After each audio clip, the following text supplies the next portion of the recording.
Je Je t'entends pas je suis en train malheureusement. de parler, mais j'avais oublié d'ouvrir mon micro.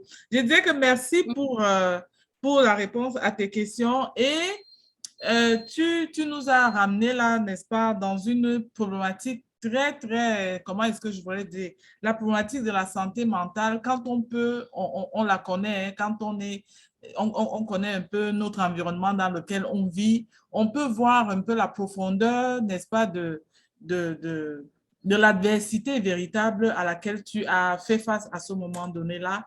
C'est-à-dire que dans ce monde-là où tout le monde te regarde sans rien dire, mais c'est exactement que dans la nuit, il s'est passé quelque chose avec quelqu'un qui finalement s'est retourné, n'est-ce pas, finalement contre elle et tout. On peut imaginer, n'est-ce pas, une enfance comme ça où, n'est-ce pas, les regards simplement, n'est-ce pas, sont assez, c'est-à-dire que disent tellement de choses que parfois tu te poses la question de savoir comment tu es capable, n'est-ce pas, dans un tel environnement de stigmatisation, surtout pas parce que quand on te stigmatise même et qu'on est capable d'exprimer, par exemple, quand tu es noir et qu'on te stigmatise en tant que personne noire, ça dit que très souvent, on va te le dire d'une certaine façon, tu vas recevoir certains mots.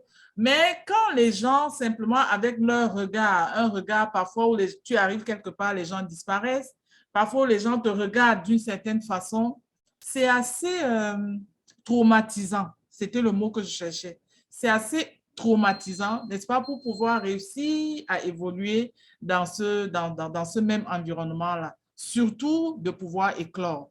Et c'est en ça que, n'est-ce pas, toute la profondeur, n'est-ce pas, du livre de Lina Aruba, hein, on va préférer ce nom-là aujourd'hui parce que c'est sous lui que tu as pu, n'est-ce pas, réaliser tout ceci. C'est là où on retrouve toute la profondeur de ce livre. Et je pense même que c'est ce qui fait, pour moi, sa particularité, c'est-à-dire qu'on a vu, on a traité beaucoup de problématiques de développement personnel en lien beaucoup avec des situations de manque financier, c'est-à-dire que des difficultés financières où des personnes, n'est-ce pas, ne pouvaient pas faire ci, ne pouvaient pas faire là, faire ça, parce que simplement, ils étaient extrêmement pauvres. Peut-être qu'ils n'avaient pas eu la chance de pouvoir travailler, de pouvoir développer un certain nombre de choses qui leur avaient donné de l'argent.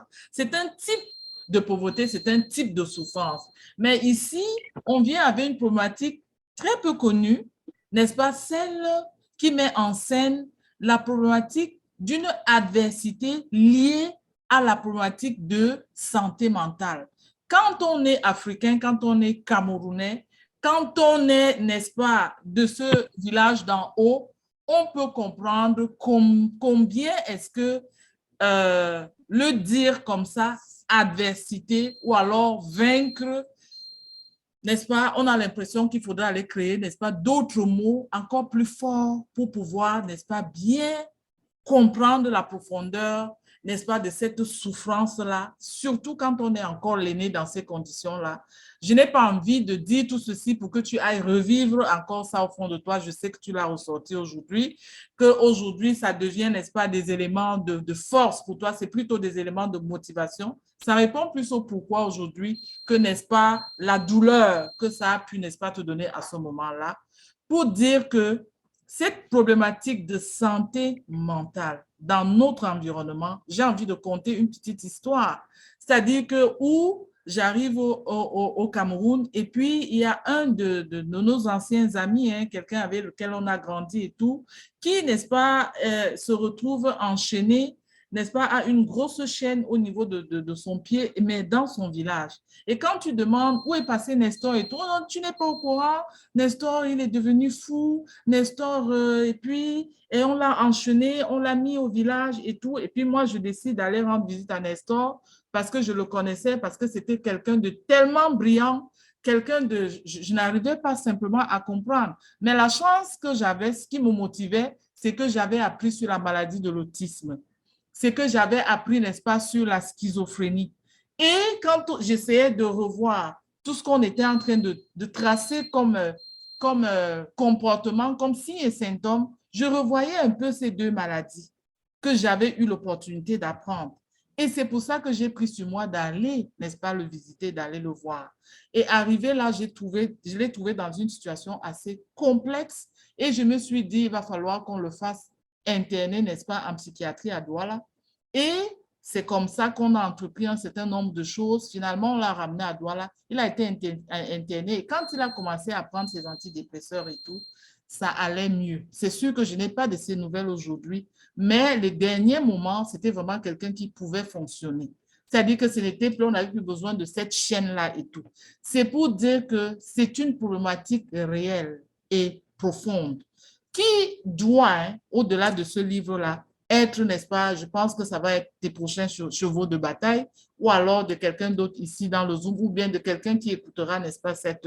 Mais c'est une problématique réelle dans notre communauté, dans notre continent, qui mérite vraiment qu'on s'y attarde un temps soit peu pour pouvoir sauver, n'est-ce pas, ceux-là qui vivent cela, qui, n'est-ce pas, dans leur situation de malade, sont non seulement victimisés, mais encore autour d'eux, n'est-ce pas, tous leurs proches, n'est-ce pas, vivent, c'est assez, on peut le dire hein, banalement comme ça dans un Zoom, dans cette entrevue à travers un livre, mais je vous assure que c'est quelque chose de très, très difficile. Et je suis tellement fière de savoir que au travers de tout ceci, tu es là, assise devant nous, toute brillante, toute rayonnante, toute belle, comme si toute cette histoire-ci avait juste contribué tous les jours à pouvoir davantage, n'est-ce pas, t'embellir. Donc, merci beaucoup pour ces réponses-là. Je ne voudrais pas garder le micro longtemps. Je vais laisser la parole, n'est-ce pas, à Laurie, n'est-ce pas, qu'on ne présente plus, de pouvoir elle aussi te poser la question dans le souci de pouvoir éclairer ici la lanterne de notre public. Merci. Merci, Cyr, de m'introduire. Bonsoir à tout le monde et comment dire, félicitations, très contentement honorée. Quand j'ai vu cette affiche, j'ai dit waouh, ben, Agnès, là, elle nous, c'est-à-dire qu'elle nous booste à fond là. Et je suis vraiment très, très honorée. J'ai hâte de recevoir mon exemplaire et de pouvoir le déguster comme cela se doit, avec nos méthodes de Kikem, bien évidemment. Donc, Lina, on va faire l'effort de s'accommoder à Lina pour que tu te sentes plus confortable dans ta peau d'auteur aujourd'hui. Lina, dans ton exposé, tu as ramené quelque chose de très important qui est ton degré d'enseignabilité qui t'a permis à un moment donné de pouvoir comprendre que malgré tout ce que tu avais vécu, si tu voulais sortir, si tu voulais pouvoir reprendre le dessus, il allait falloir que tu t'appuies sur des personnes à côté de toi. Donc, il fallait que tu sois enseignable, que tu sois open mind. Donc, tu l'as fait, ça veut dire que tu as trouvé en toi la volonté d'être enseignant et surtout la volonté de changer la donne parce que ces stigmates que tu avais reçus depuis ton enfance, tu n'avais pas encore beaucoup de connaissances, j'imagine, sur la maladie mentale proprement dite, mais le fait d'avoir été enseignant t'a permis vraiment d'aller te relever. Donc, dans ces moments-là, dans ces moments de fragilité, je pense que c'est aussi important de savoir qui est-ce qu'on va écouter. Ça, je pense que c'est quelque chose qui nous manque dans notre communauté et tu vas nous dire qu'est-ce que tu en penses. Je pense que quelque chose qui nous manque parce que lorsqu'on est dans des difficultés, lorsqu'on est fragilisé, on a tendance à aller chercher l'information à gauche, à droite. Qu'est-ce qu'on dit là-bas? Qu'est-ce que l'autre dit? Qu'est-ce que l'autre dit? Sans vraiment chercher à savoir qui est qui me donne quelle information et qu'est-ce que cette information peut m'apporter dans le but que moi je me relève.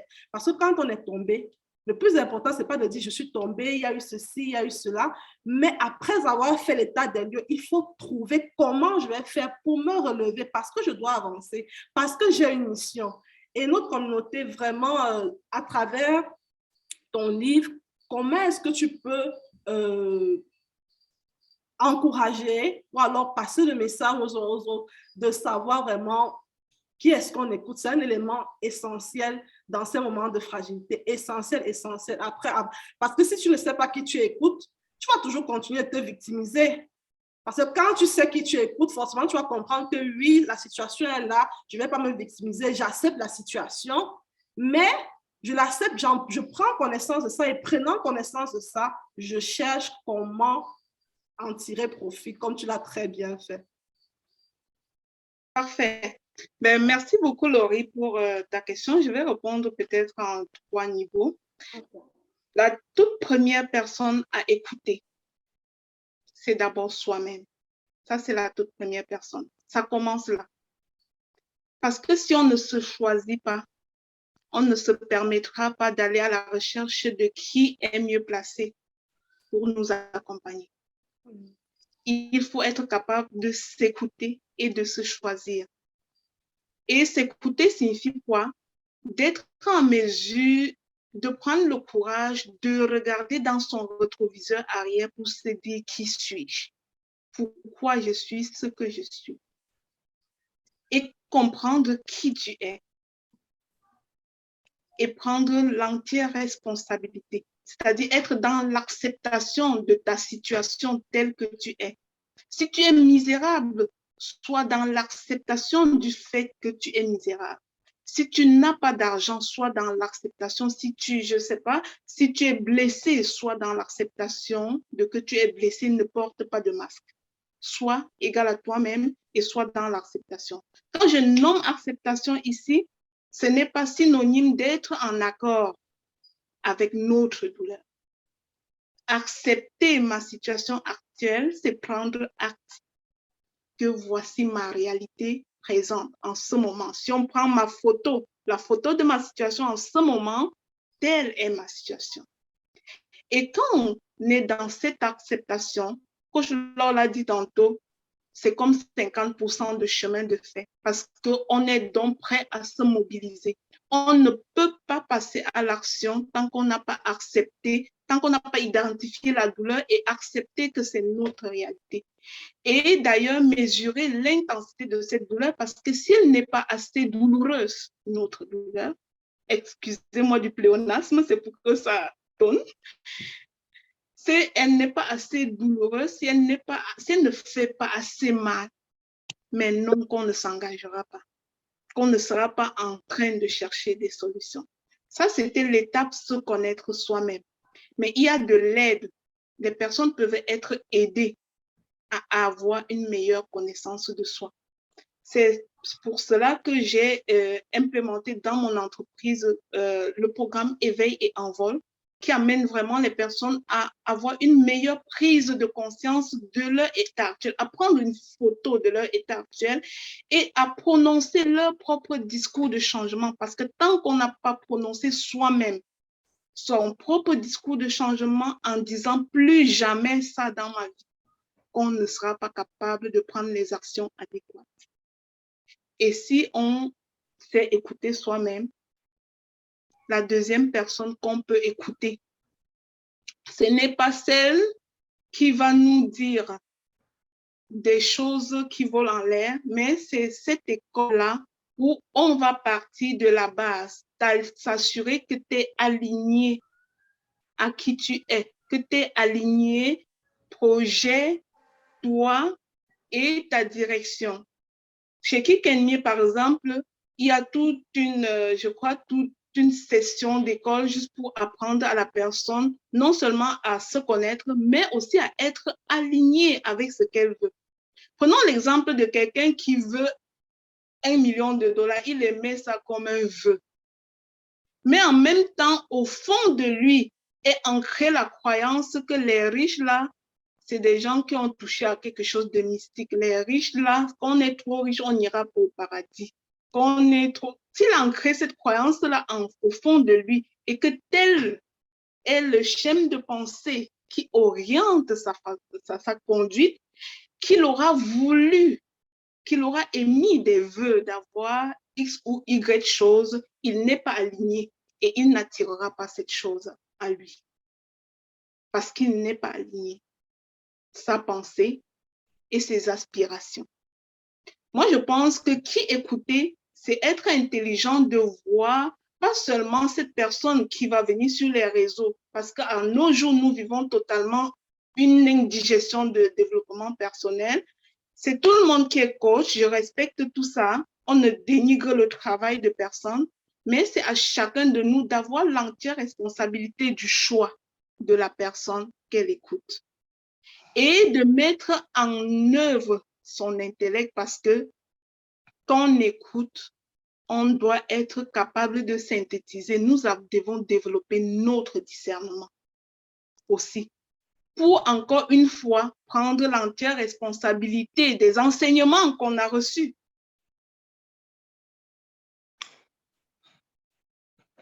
Donc, au début, c'est nous.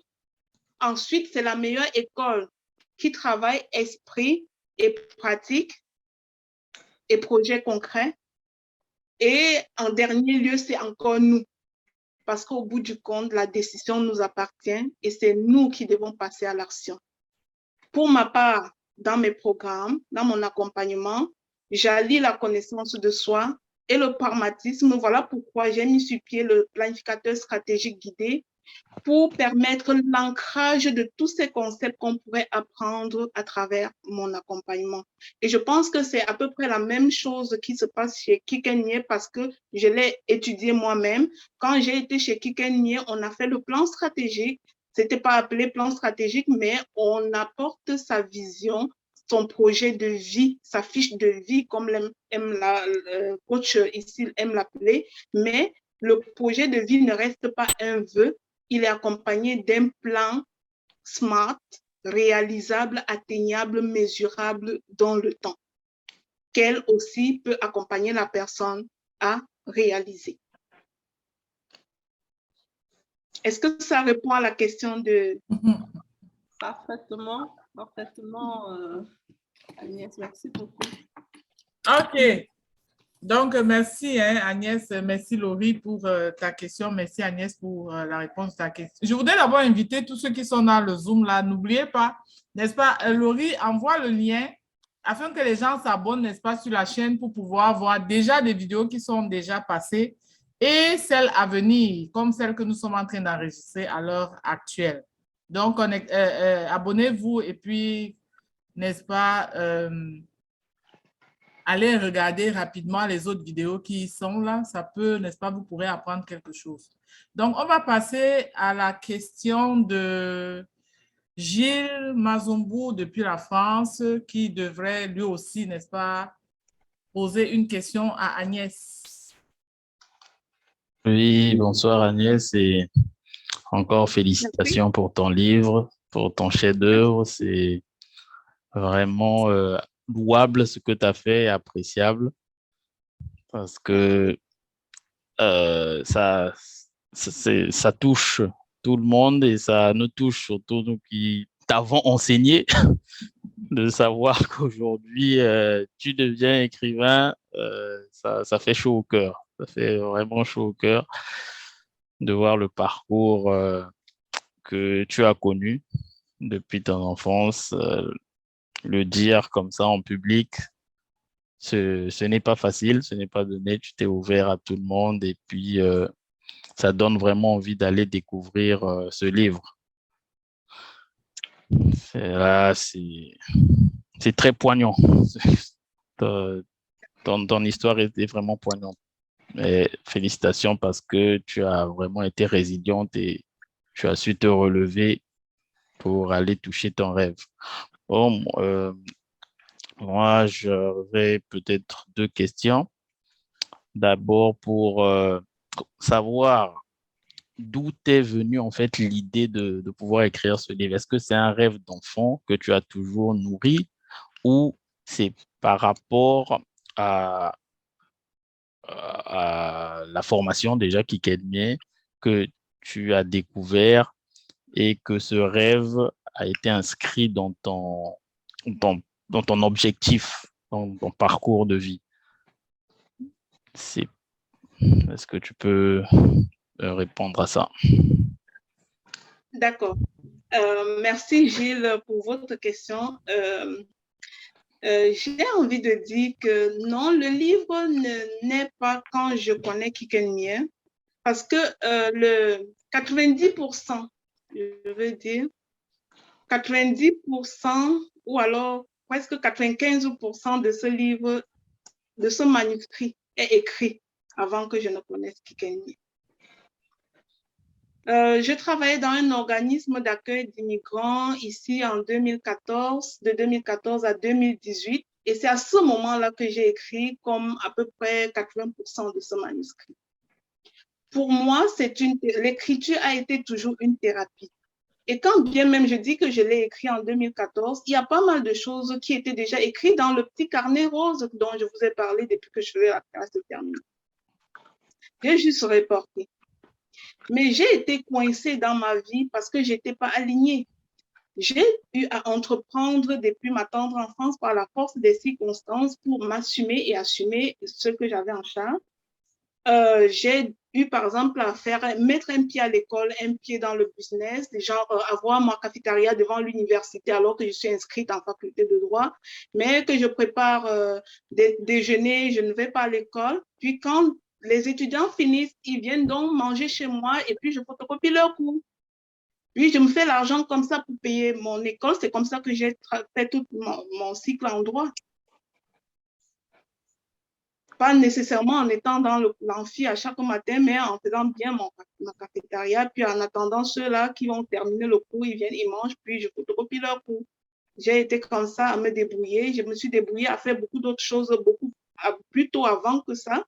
Après ça, j'ai dû rencontrer mon conjoint. On était tous les deux étudiants à l'université de Douala.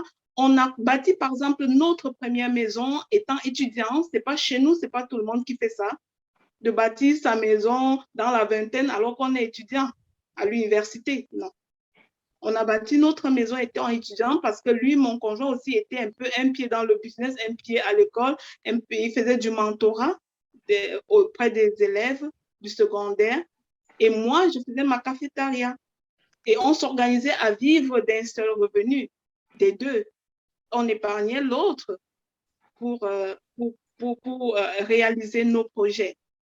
Puis on est passé de là à entreprendre dans le nettoyage, à entreprendre dans une entreprise de services qu'on faisait la gestion de stock pour les commerçants au marché central de Douala. Puis qu'on pouvait avoir un salaire, si on peut entrer dans 10 boutiques et qu'on fait juste 30 000 pour avoir fait l'inventaire, chaque mois, on a quand même 300 000 pour l'avoir fait. Contrairement à quelqu'un qui se ferme d'un emploi pour être payé 50 000 comme on fait au Cameroun. Donc, pour dire que l'esprit du livre existait longtemps avant, mais le fait d'avoir écrit justement sur la question de vaincre l'adversité s'aligne avec un rêve d'enfant. Ayant vécu toute cette adversité et ayant vu toute l'oppression qu'a connue ma mère, elle a été oppressée par les personnes qui l'ont élevée autrefois, par les personnes qui l'ont célébrée autrefois parce qu'elle était à leur service.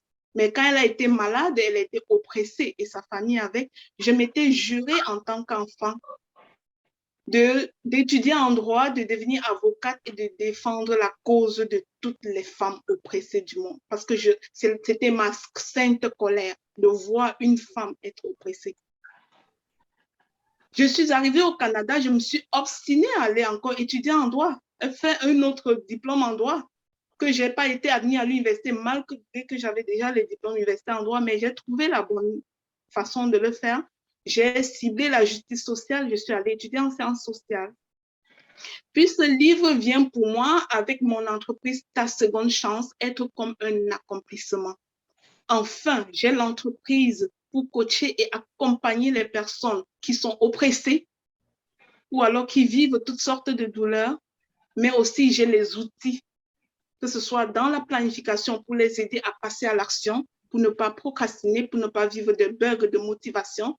Mais j'ai mon histoire, le livre, cet outil de développement personnel pour leur montrer que quand on descend au tréfonds de la misère, ça signifie qu'on peut se relever plus haut que ses expériences. On ne descend pas pour y rester.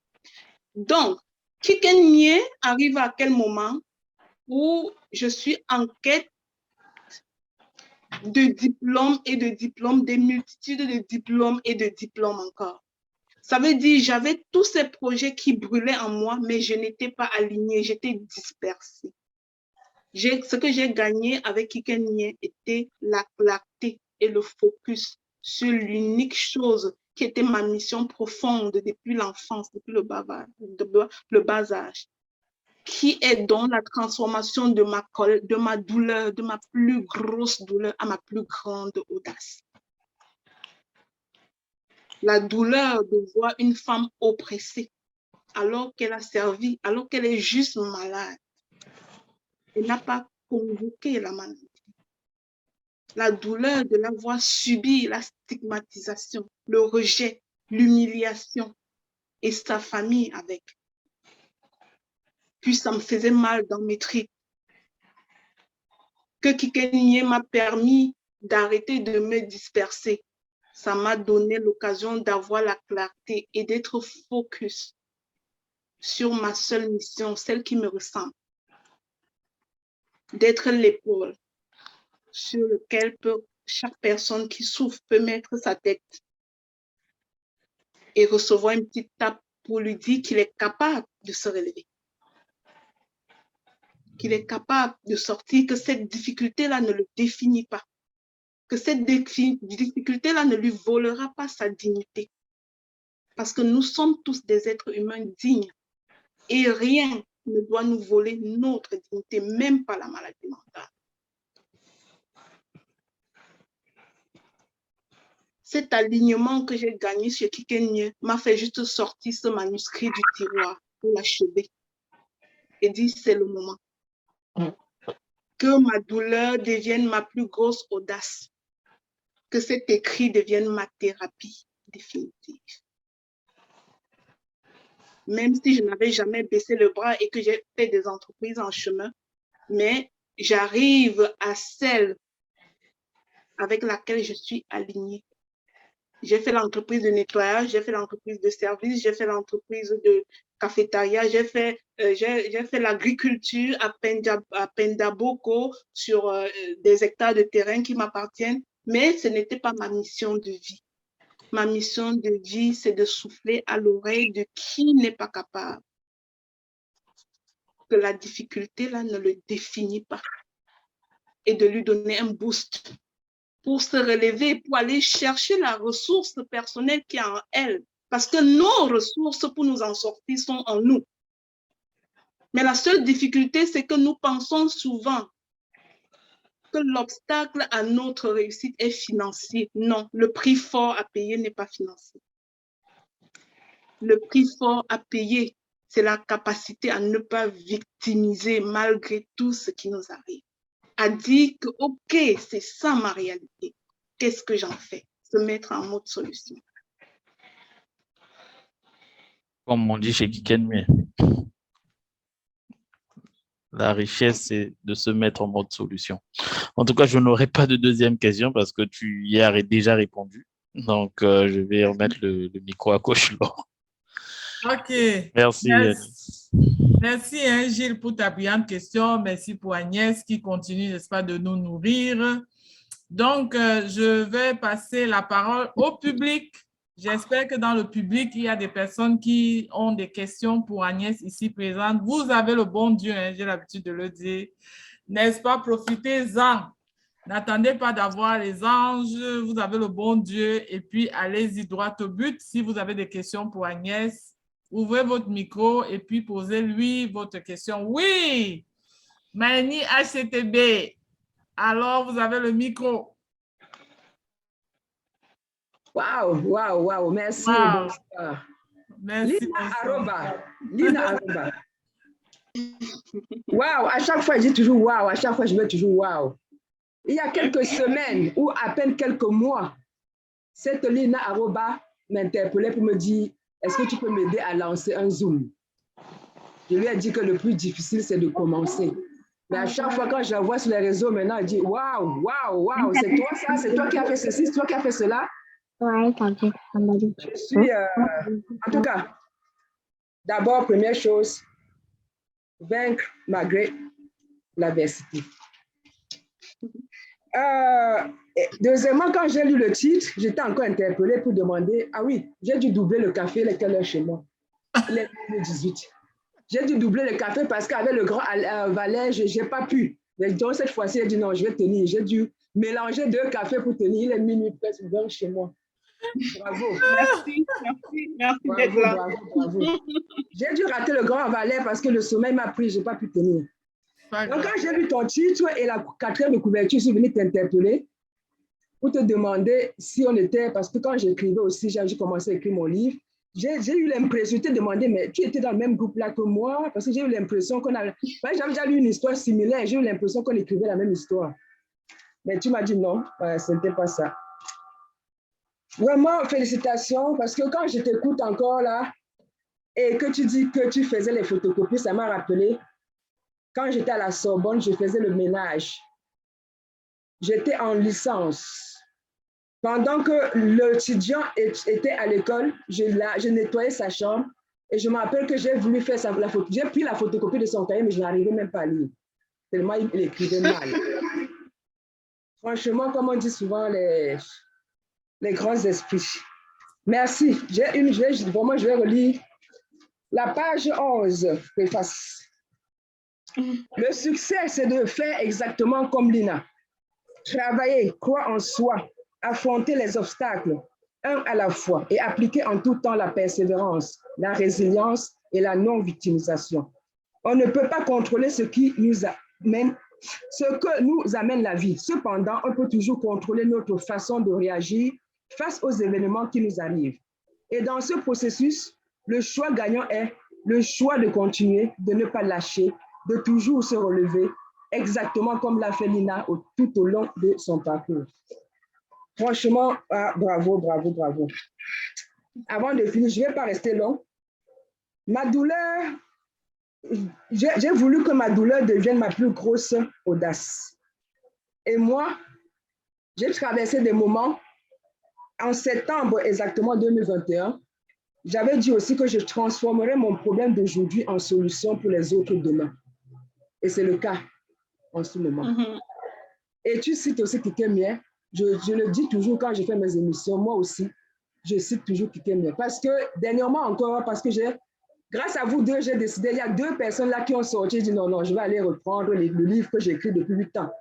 Et dernièrement, avec le Grand Valais, j'ai recommencé, mais comme tu dis, on n'était pas encore sur ce chemin-là, je me perdais, j'étais un peu partout. Mais vos 2 livres sortis et qui ressemblent vraiment à ma vie, j'ai dit non, il faut que je ressorte ça au placard, cette fois-ci, je vais publier. Parce que nous avons le devoir, par nos histoires, d'impacter les autres, de faire comprendre aux autres qu'on peut être, on peut tomber, mais tant qu'on a le souffle de vie, on a la possibilité de se relever. Je dis toujours, on va tomber 99 fois, mais la 100e fois, on va rester debout. Donc, vraiment, merci. Et comme tu le sais déjà, dès que je vais finir de dévorer le livre, nous allons en parler dans mon émission en direct avec Meni HTTV de Banconjo. Merci. Merci à la coach, vraiment. Je dis que c'est là, j'ai relisé dernièrement, je disais, c'était en septembre 2021, avec l'enseignante, la coach Lori, je me rappelle, j'ai relu, et mes 2 missions, c'est ce que je fais aujourd'hui, promotrice de la culture et promotrice de bien-être, que j'avais défini en septembre 2021. Voilà. Merci beaucoup. Merci, Kikemie. J'essaie toujours, mais cette fois-ci, j'ai pris 2 cafés pour ne pas m'endormir. Parce que nous avons un décalage horaire. Bravo et va de l'avant. Merci. Et quand on dit encourageons, nous vivons, comme je dis toujours, acheter le livre comme Mani et lisez. Ce n'est pas juste encourager, il faut encourager en achetant et lire. C'est comme ça pour l'accompagner. Merci et bravo Lina Aroba. Va de l'avant. Nous avons pour mission de relever, d'accompagner les autres. Chacun a son histoire, mais que c'est cette histoire qu'on se serve pour pouvoir amener les autres aussi à se relever. Que notre situation, mais quand on écoute les autres, on se rend compte que non, on n'est pas les seuls. Nous sommes nombreux à vivre des situations, mais à un moment donné, il y a toujours quelqu'un, comme on dit, il y a toujours quelqu'un là. Le succès arrive quand la préparation a encore l'opportunité. On se cherche, on se perd, on se cherche, mais à un moment donné, même le bon Dieu ou nos ancêtres, comme je le sais toujours, nous met sur le chemin certaines personnes.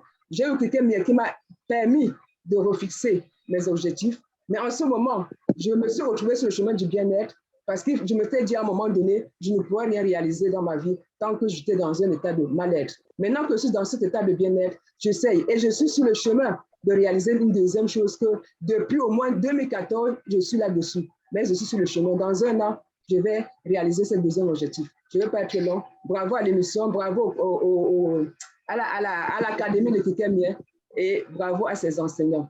Nous sommes ensemble. Bravo à Lina Aroba.